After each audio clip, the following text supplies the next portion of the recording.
Audio Jungle.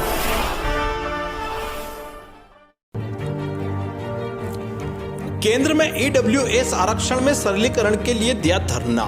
Shri क्षत्रिय युवा संघ के अनुसंघित संगठन श्री छात्र पुरुषार्थ फाउंडेशन के तत्वाधान में प्रदेश भर में ईडब्ल्यूएस आरक्षण में विद्यमान विसंगतियों के संबंध में कई वर्षों से प्रयास किया जा रहा है, लेकिन अभी तक इन प्रयासों का सकारात्मक हल नहीं निकला है। लेकिन इस बार भाजपा के ही जिला कार्यालय पर फाउंडेशन द्वारा धरने दिए जा रहे हैं। इस कड़ी में चित्तौड़गढ़ के भाजपा कार्यालय पर युवाओं ने धरना दिया। श्री क्षत्रिय युवा संघ के गंगा सिंह साजियाली ने धरना स्थल पर संबोधित करते हुए कहा कि फाउंडेशन आर्थिक रूप से पिछड़े अनारक्षित वर्गों को आरक्षण देने के लिए प्रधानमंत्री का आभार जताता है, लेकिन इसमें विद्यमान विसंगतियों के कारण आर्थिक पिछड़ों को इसका समुचित लाभ नहीं मिल पा रहा है। श्री छात्र पुरुषार्थ फाउंडेशन के विक्रम सिंह झालरा ने बताया कि आदरणीय प्रधानमंत्री जी ने वर्षों से लंबित अनारक्षित वर्ष की इस मांग को ध्यान में रखते हुए आर्थिक रूप से पिछड़े हुए सामान्य वर्ग के लिए संविधान संशोधन करके 10% आरक्षण दिया, लेकिन साथ ही इसमें संगतियां हैं तथा जिसमें पात्र परिवारों को इसका उचित लाभ नहीं मिल पा रहा है। प्रथम तो यह है कि प्रत्येक को केंद्र सरकार के लिए अलग तथा राज्य सरकार के लिए अलग से प्रमाण पत्र बनवाना पड़ता है। विशेष तौर से जमीनी संबंधित शर्तों के कारण कई पात्र परिवार जो कि आर्थिक रूप से पिछड़े हैं, लेकिन इस पर आरक्षण के हकदार नहीं हैं। इस अवसर पर समाज के सैकड़ों की संख्या में वरिष्ठ जन एवं युवा साथी उपस्थित रहे। द स्टेट न्यूज के लिए चित्तौड़गढ़ से विक्रम सिंह सोलंकी की ब्यूरो रिपोर्ट।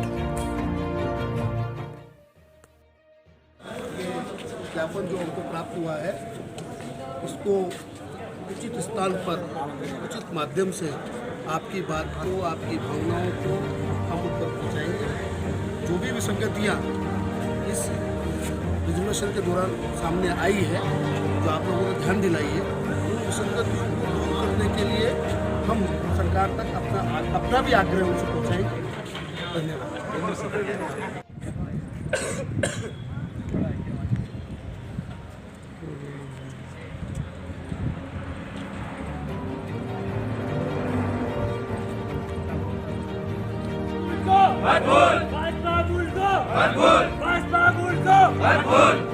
सरलीकरण नहीं तो सरलीकरण नहीं तो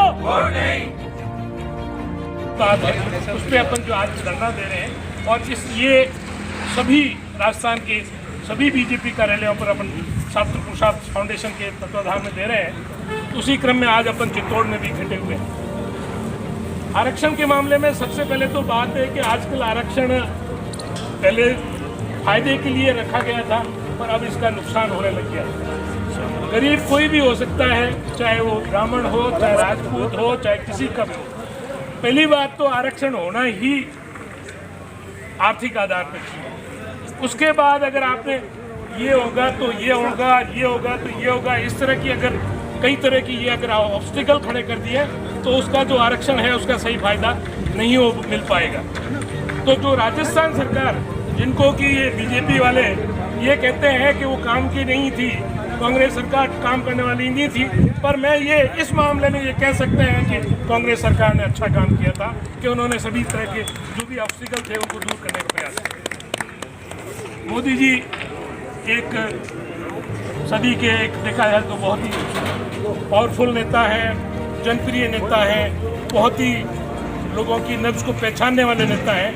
तो उनके काम पे अभी तक जूं क्यों नहीं रहेंगी, ये बात भी एक सोचने का विषय है। अभी तक ये बात क्यों नहीं उनके दिमाग में आई कि यार क्यों नहीं मैं ये इस तरह से बात क्यों उठ रही है, तो अभी तक क्यों नहीं उनका निर्णय किया गया।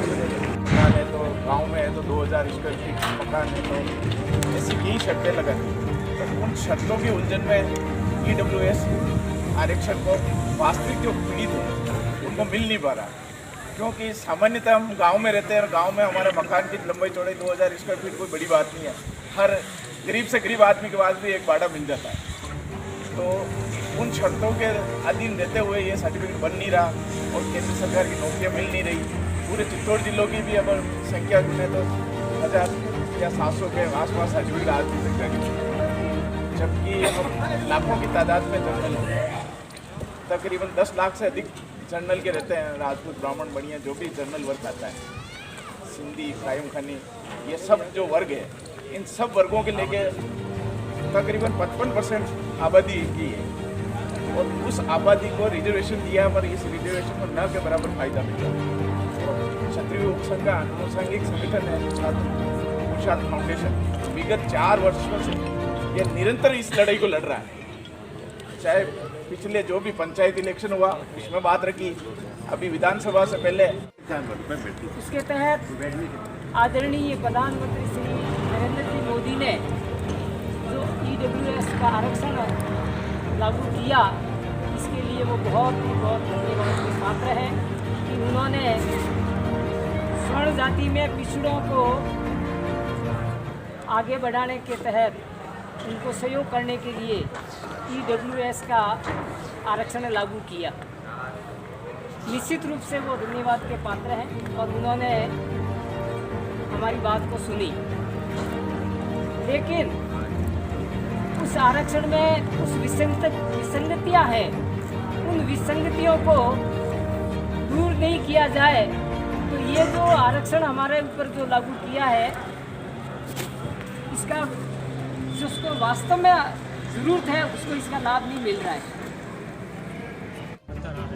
और हम धन्यवाद ज्ञापित करते हैं पूर्ववर्ती राजस्थान सरकार कि उन्होंने जमीन और अन्य सभी शर्तों को हटाते हुए एक ही दायरा फिक्स किया है कि 8 लाख से कम आय के सभी पात्र परिवार इस वर्ग में आएंगे। लेकिन केंद्र सरकार ने समय समय पर हमने ज्ञापन के माध्यम से बताया है, पर उन्होंने इस मांग को माना नहीं है। अभी लोकसभा चुनाव से पहले हम सभी 5 जिला मुख्यालयों पर ज्ञापन देंगे और हम नरेंद्र मोदी जी तक ये बात पहुँचाना चाहते हैं कि राजस्थान सरकार की तर्ज पर केंद्र सरकार में भी इन शर्तों को लागू किया जाए, जमीन संबंधी शर्तों को हटाया जाए, ताकि पात्र